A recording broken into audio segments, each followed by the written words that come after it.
Hello and welcome to my watercolor tutorial on creating aged paper. I'm going to cover my technique for giving your paper that really aged, stained look. Most of my paintings have a scientific illustration style, so I use this technique when I want one to have the feel of a sketch that's right out of the field notebook of an early 1900s naturalist. You can achieve this look with coffee or tea. I prefer to use watercolor though for a couple reasons. First of all, I know it's archival, and I can guarantee that to anyone who buys my original paintings. Secondly, I feel I have better control over the colors that end up on my paper when I use watercolor. I just mix a light wash of any color I want and go with that. When using coffee or tea, you're kind of more beholden to the color of that liquid. The first step is to get a flat wash all over your entire paper. So I started with yellow ochre and I worked really wet with just a small amount of pigment in the water. And I kind of just went in and worked very loose, very messy, just to get color on the paper.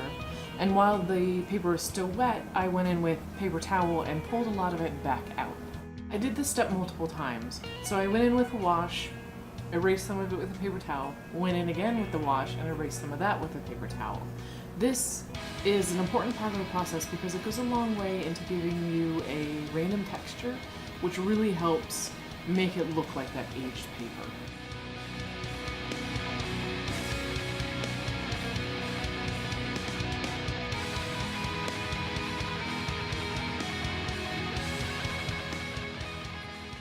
Up until this point, to get that color in really fast and really loose, I've been using a 3/4 inch oval wash brush.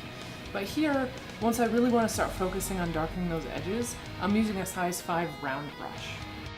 I'm still laying in the paint really loose and really quick, as you can see. I just want it to be slightly darker, but still blend into that yellow ochre.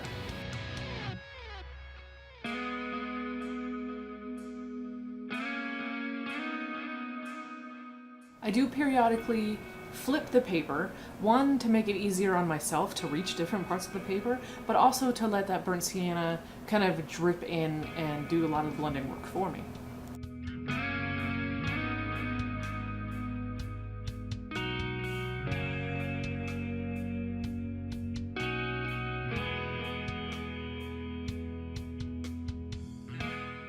Once I'm happy with that initial layer of burnt sienna, I'll let the paper dry for a short period of time. I don't want it to get completely dry, I just want it to the point where when I come back in with my second layer of burnt sienna to darken things up, I don't want the paint to spread uncontrollably.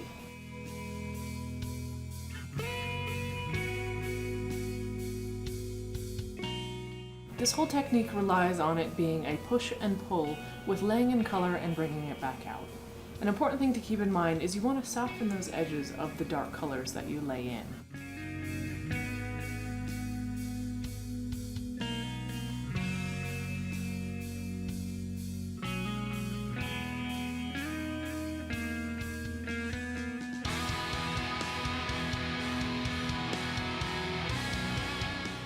From here on out, all you need to do is darken the edges until you're satisfied with it.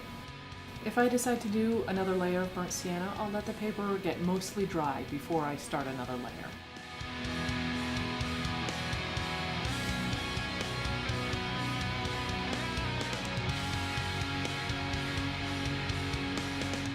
And now for everyone's favorite part of the show, art supplies! The colors used in this technique are really straightforward. There's only 3 of them. The first is yellow ochre. I use that for the base. The second is burnt sienna, which is used for the color around the edges of the paper. And the third is ultramarine blue. I add this to the burnt sienna to darken it, and then I apply it again to the edges of the paper to get more variety in the tones. The brands of watercolor paint I use are Daniel Smith and Michael Wilcox. I like these brands pretty much equally, and there's no reason why I'm using, Daniel Smith burnt sienna and Michael Wilcox yellow ochre. It's just the brands that I have and have in those colors. As far as brushes go, I started with a 3/4 inch oval wash brush. Those are nice for laying in color really fast and really wet. When I got to the detail at the edge of the page, I switched to a number 5 round sable brush. That's it for the tutorial. Here's a detail shot of what the finished product looks like. Thanks so much for watching, and I have all my social media and website links below, and if you enjoyed this video, please don't forget to subscribe.